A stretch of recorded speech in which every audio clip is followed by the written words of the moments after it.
एक गाना सुने होंगे, राजा जनक जी के बाग में अलबेला रघुवर आयु, सुने हैं?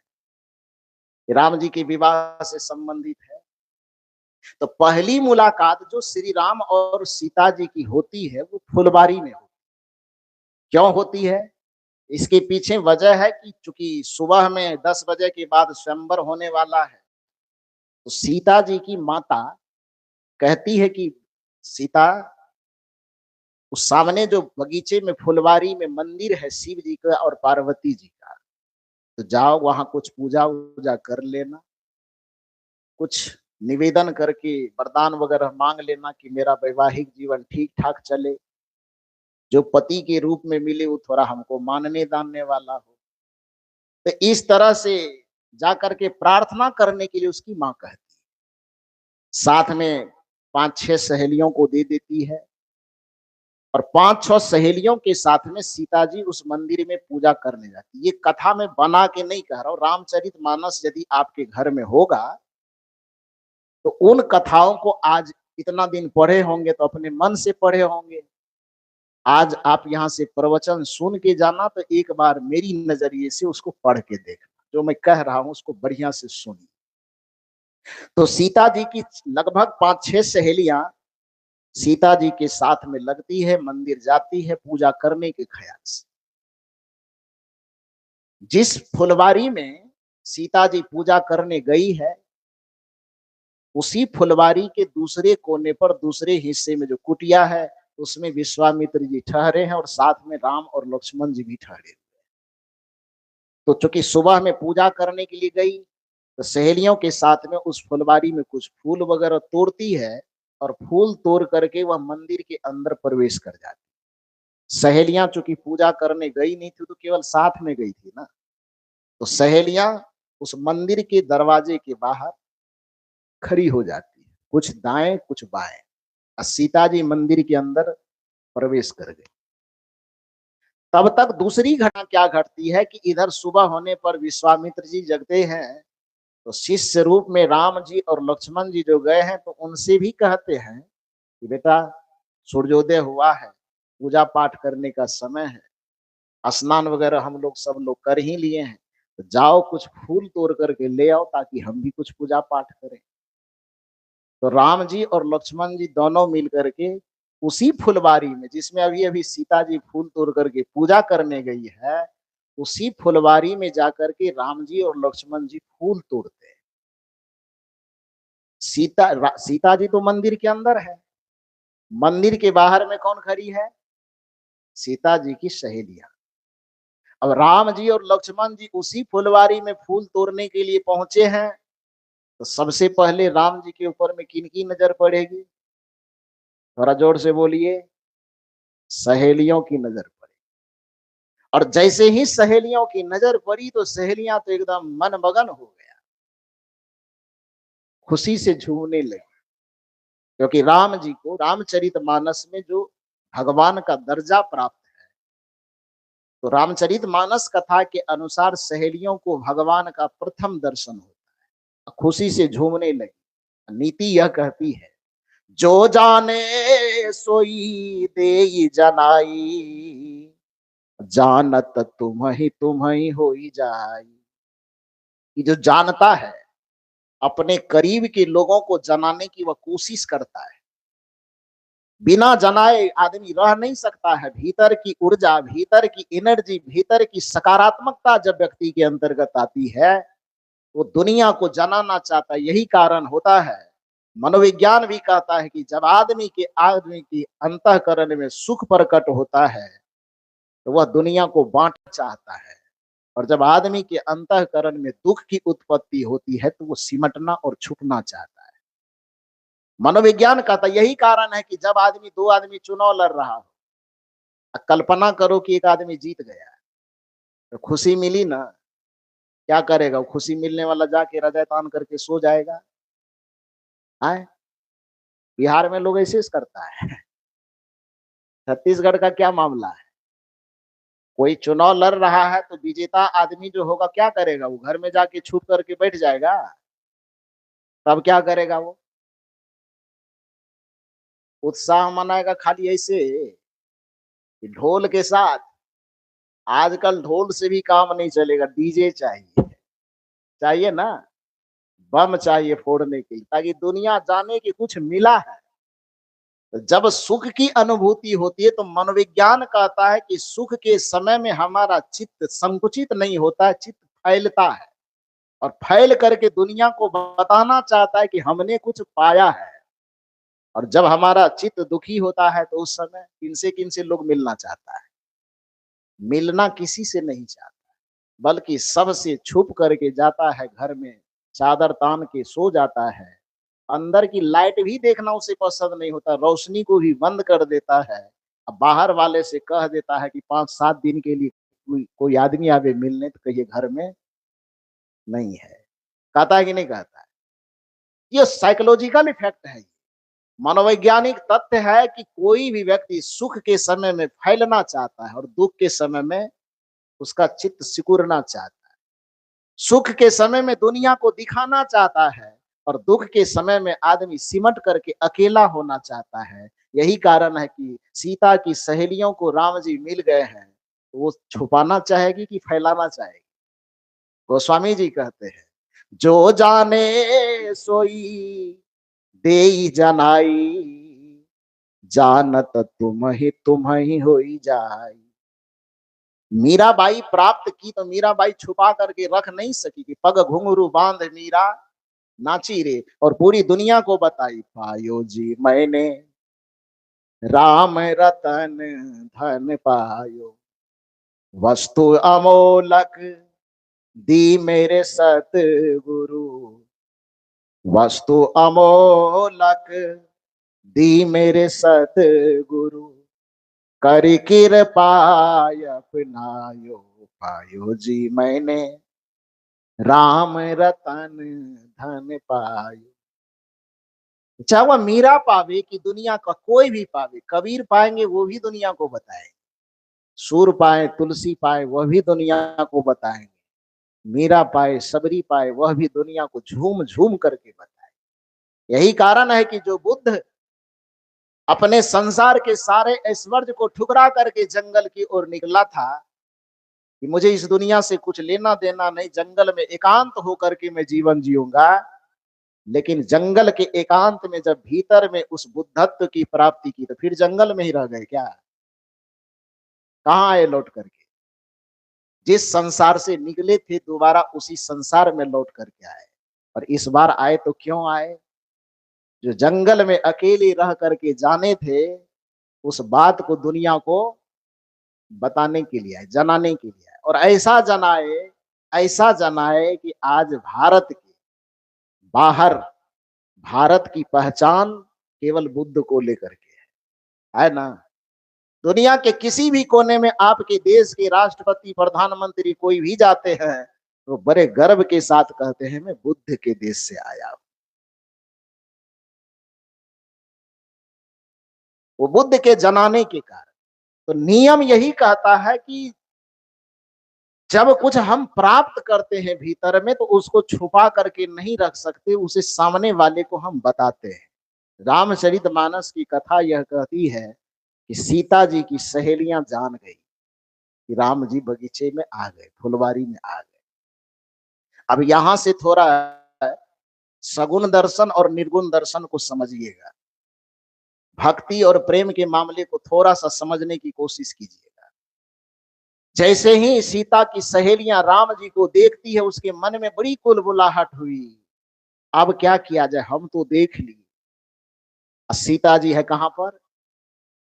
मंदिर के अंदर में। क्या कर रही है?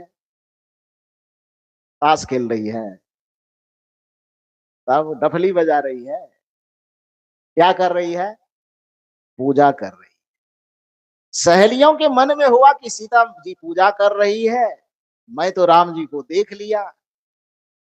अब सीता जी अंदर में पूजा 5 मिनट करेगी कि 10 मिनट करेगी कि आधा घंटा लगेगा, कोई गारंटी तो है नहीं। और जब तक में वो आधा घंटा पूजा करेगी तब तक इधर ही दोनों क्या होगा, चला जाएगा, गायब हो जाएगा। और दोनों तरफ उस दरवाजे के दोनों तरफ, एक तरफ आधी सहेलियां एक तरफ आधी सहेली, इसी जगह दर्शन की उत्पत्ति होती। ध्यान से सुनिए, आधी सहेलियां सगुनवादी हो गई, आधी सहेलियां निर्गुणवादी हो गई। दोनों में वैचारिक मतभेद हो रहा है। जो सगुनवादी सहेलियां हैं वो कहती है कि सीता जी पूजा कर रही है, करने दो,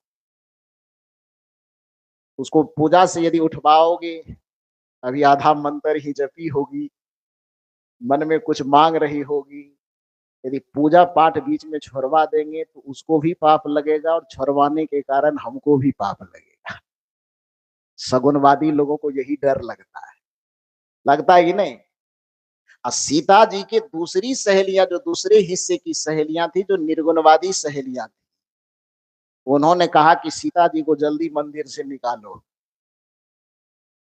पूजा छोड़वा दो उसका। सहेलियों ने विरोध किया कि पूजा कैसे छोड़वा सकते हैं। तो निर्गुणवादी सहेलियां कहती है कि पूजा नहीं छोड़वाओगे, वो भीतर मंदिर में जो बैठी वहां तो नकली वाला है, तो नकली वाले के चक्कर में असली वाला छूट जाएगा। बात समझ में आ रही कि नहीं आ रही। सहेलियों की जमात में तर्क वितर्क हो रहा है। आधी कह रही पूजा करने दो, ठीक ठाक थपथपा के सुला दो, और आधी कह रही नहीं नहीं नहीं, वो अगरबत्ती दिया मंत्र के चक्कर में क्या होगा, असली वाला गायब हो जाएगा। सवाल आपसे है कि आपको असली वाला चाहिए कि नकली वाला। इधर से बोल रही नकली वाला। वाह, कौन चाहिए, असली वाला कि नकली वाला। तो असली वाला के लिए क्या करना होगा, मंदिर के अंदर घंटी डोलाना होगा कि आना होगा बाहर। हाँ, अपने मुंह से बोल रहे हैं, पाप लगेगा तो हमको नहीं कहिएगा। कबीर साहब यही तो करवाना चाहते हैं आपसे।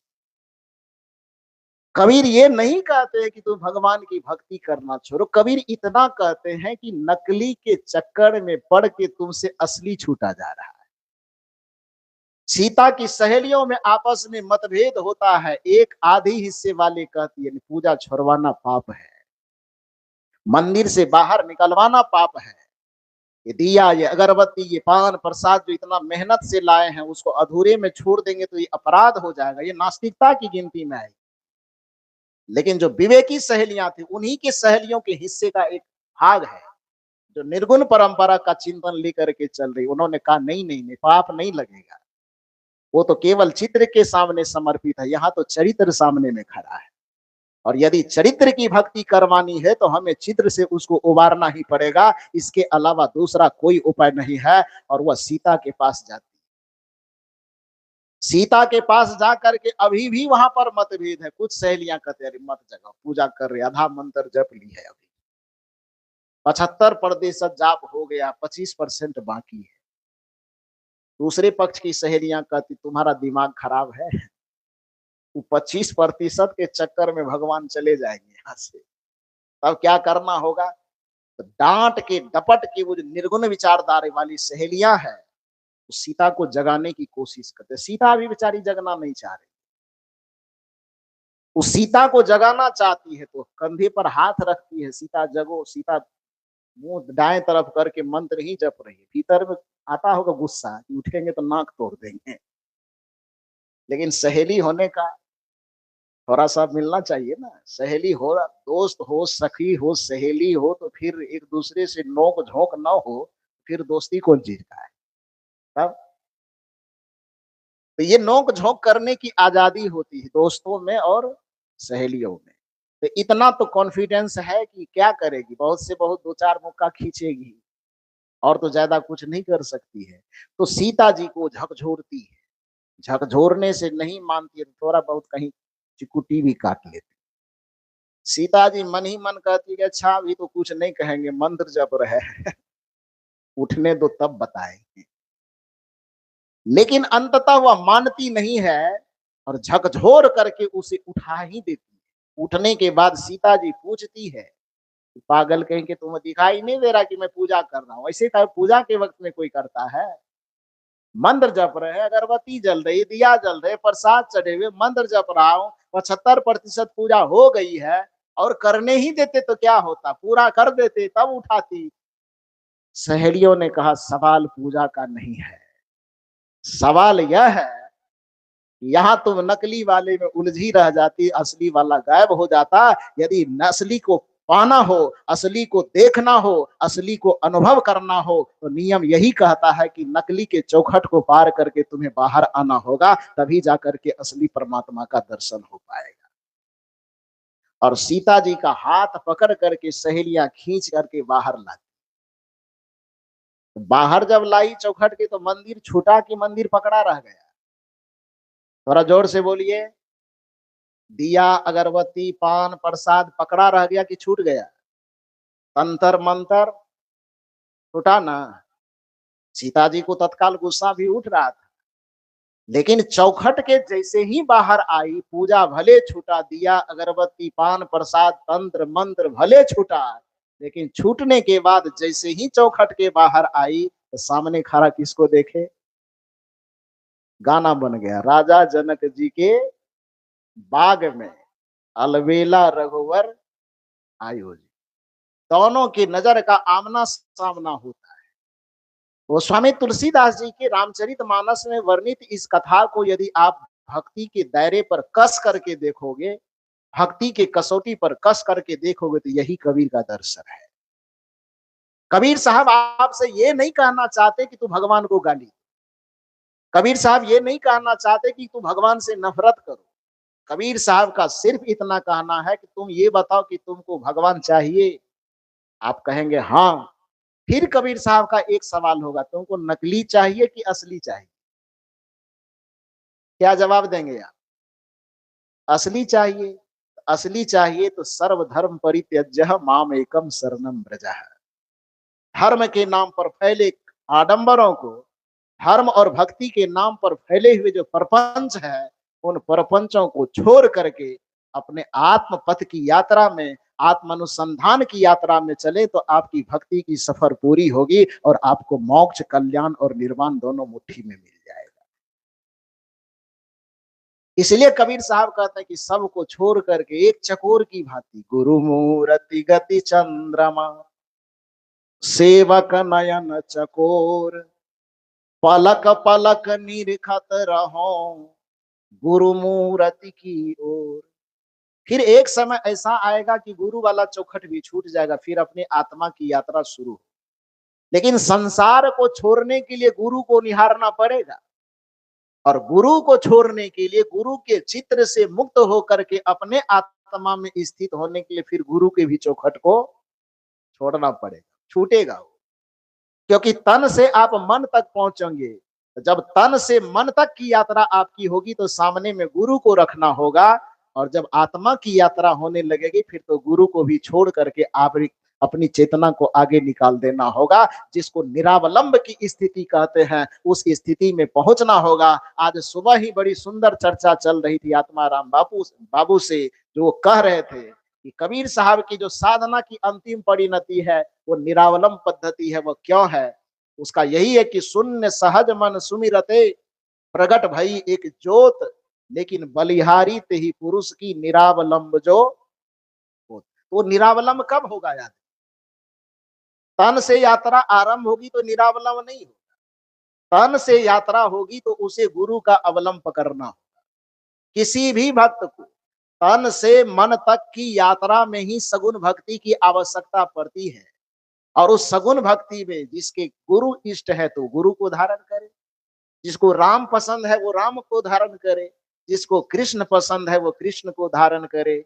जिसको शंकर जी पसंद है, वो शंकर जी को धारण करे। जिसको जो पसंद है वो धारण करे, लेकिन कहां से कहां तक? तन से मन की यात्रा तक।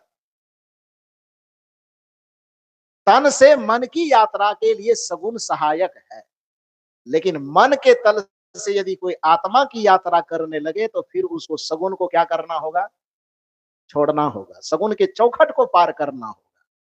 और जैसे ही सगुण के चौखट को पार करेगा, फिर वह आत्मा की ऐसी दुनिया में पहुंचेगा जो निरावलंब की स्थिति है, जो निराकार की स्थिति है। और वही भक्ति आदमी को इतना महत्वपूर्ण बना देगा कि उसका लौकिक जीवन भी स्वर्गमय होगा, और पारलौकिक जीवन तो उसका मोक्ष से भरा हुआ होगा ही होगा। ये नियम यही कहता है। लेकिन इस नियम को न जानने के कारण, इस फार्मूला को न जानने के कारण हमने आज तक कबीर साहब की आलोचना की। कबीर साहब जो है ना सब छोड़वाता है। कबीर साहब नहीं छोड़वाता है। सीता की सहेलियों ने सीता को छोड़वा दिया तब वो राम को पाया। आप अपने हृदय निवासी राम को पाना चाहते हैं तो आपके लिए भी वही शर्त है जो सीता जी के लिए शर्त। आप अपने हृदय निवासी राम को पाना चाहते हैं तो सर्व धर्म परित्यज्य के अलावा कोई उपाय नहीं है। आप अपने हृदय निवासी राम को पाना चाहते हैं तो और देवता चित्त न धरई के अलावा दूसरा कोई उपाय नहीं है। आप अपने हृदय निवासी परमात्मा को पाना चाहते हैं तो उसके लिए सूत्र यह है कि एक साधे सब सधे। एक ही साधना होगा, अनेक नहीं, क्योंकि अनेक में चेतना फंसी तो विभक्ति में गए आप, फिर भक्ति से पार चले गए, साइड चले गए आप। एक साधे सब सधे, सब साधे सब जाय, माली सींचे मूल ते, फूले फले अघाय। सदगुरु कबीर साहब कहते हैं कि दुनिया में किसी वृक्ष को यदि सींचना हो, वृक्ष के पत्ते फूल फल को यदि सींचना हो, तो कोई समझदार आदमी जो होगा, आप यह बताइए कि उस वृक्ष को हरा भरा रखने के लिए, फूल पत्ते और फल तक को हरा भरा रखने के लिए, डाल में हरियाली की चेतना भरने के लिए वो क्या करे? डाल पे जाके गुलाब जल छिड़के कि पत्ता पर? हमारा बिहार में दूसरा मामला है। छत्तीसगढ़ वाले थोड़ा बताओ क्या मामला है? डाल को हरा रखना हो तो क्या करें? डाल को गुलाब जल से पोछें, तो पत्ता को क्यों? क्योंकि हरा तो हमें पत्ता को रखना है, तो जड़ से क्या लेना देना?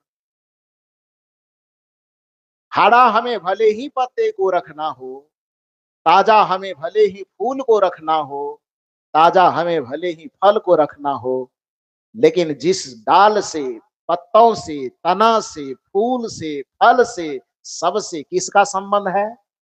जड़ का। इसलिए जड़ में यदि हम पानी एक बार डाल दें तो अलग अलग पत्तों, फूलों और फलों में पानी डालने की आवश्यकता नहीं पड़ेगी, पूरा जड़ अपने आप हरा हो जाएगा।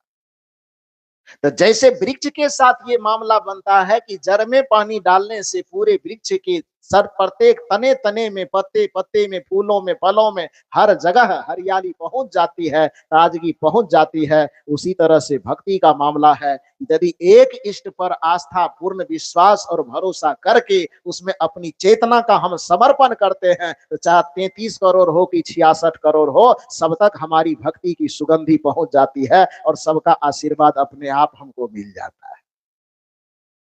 अलग अलग अपनी चेतना को भटकाने की, अलग अलग अपनी चेतना को भरमाने की कहीं कोई आवश्यकता नहीं। लेकिन इस विधा को न जान पाने के कारण, भक्ति के इस रहस्य को नहीं जान पाने के कारण सदगुरु कबीर के चिंतन और दर्शन की आलोचना की गई, शिकायत की गई कबीर के प्रति, कबीर पंथियों के प्रति। मैंने निवेदन किया आपसे कि सदगुरु कबीर को एकांगी दृष्टिकोण से देखने की आवश्यकता नहीं है। सदगुरु कबीर का चिंतन दर्शन मूलतः प्रेम और भक्ति दोनों का दर्शन है। या यूं कहे तो सदगुरु कबीर के दर्शन को प्रेम और भक्ति में अलग अलग न बांटें आप, तो मूल रूप में यह कह लीजिए कि सदगुरु कबीर का दर्शन जीवन का दर्शन है, और जीवन की पूर्णता संतों के पास है, कबीर साहब के पास है। इसलिए कबीर साहब ने कहा, संतन के संग लाग रे तेरी अच्छी बनेगी, अच्छी बनेगी तेरी बिगड़ी बनेगी, अच्छी बनेगी तेरी बिगड़ी बनेगी, संतन के संग लाग रे तेरी अच्छी बनेगी। ये भजन तो सुने होंगे। इस भजन में एक कड़ी आती, आज गाई थी, गाया गया था, तब तो सुने ही होंगे। तो इस भजन की एक पंक्ति आती, संतन के संग पूर्ण कमाई, संतन के संग पूर्ण कमाई, होय तेरो बर भाग रे तेरी अच्छी बनेगी, संतन के संग लाग रे तेरी अच्छी बनेगी। अब सदगुरु कबीर साहब ने इस कड़ी में जो ये बात कही कि संतन के संग पूर्ण कमाई, पूर्ण कमाई क्यों कहे? क्योंकि पूर्ण का मतलब पूरा होता, अधूरा नहीं। पूर्ण का अर्थ पूरा। हमारा जीवन पूरा कब हो रहा है? हमारा जीवन पूरा हो रहा है जब तीन चीज का समन्वय हो रहा है, तन का, मन का और आत्मा का। आत्मा के विषय में केवल चिंतन भी हमें अधूरा छोड़ रहा है, मन का चिंतन भी हमको अधूरा छोड़ रहा है, और तन का चिंतन तो खैर अधूरा हमें छोड़ ही रहा है। लेकिन जब तीनों का चिंतन हम करते हैं, वही दर्शन पूर्ण माना जाता है जो तीनों का चिंतन करता है, तन का भी, मन का भी, आत्मा का भी। अन्यथा आत्मा की चिंतन करे और शरीर को हम भूल जाए, शरीर को छोड़ दे, तो क्या होगा? ये शरीर जर्जर हो करके खत्म हो जाएगा। और नीति यह कहती कि शरीर माध्यम खलुम धर्म साधनम, शरीर समस्त धर्मों का साधन है। इसलिए इस शरीर को ईश्वर का मंदिर कहा गया है। जिस व्यक्ति को अपने अंतःकरण में ईश्वर की अनुभूति करना हो, उस व्यक्ति को अपने शरीर के स्वास्थ्य पर, शरीर के सुरक्षा पर ध्यान देना ही होगा। जो शरीर और स्वास्थ्य पर ध्यान नहीं दे, मैंने कल भी कहा था सदगुरु कबीर के चिंतन में कि लापरवाही और बेपरवाही में अंतर होता है। महात्मा होकर के यदि आपके शरीर में चर्बी बढ़ रही है, इसका मतलब है कि आप भगवान के भजन कम। हाँ, शरीर में यदि रोग लग रहा है, तो यदि आनुवंशिकी रोग लग रहा है तब तो उसके लिए एक अलग मैटर है। लेकिन असावधानी वश यदि आपके शरीर में रोग लग रहा है, इसका मतलब है कि आप भजन नहीं कर रहे हैं।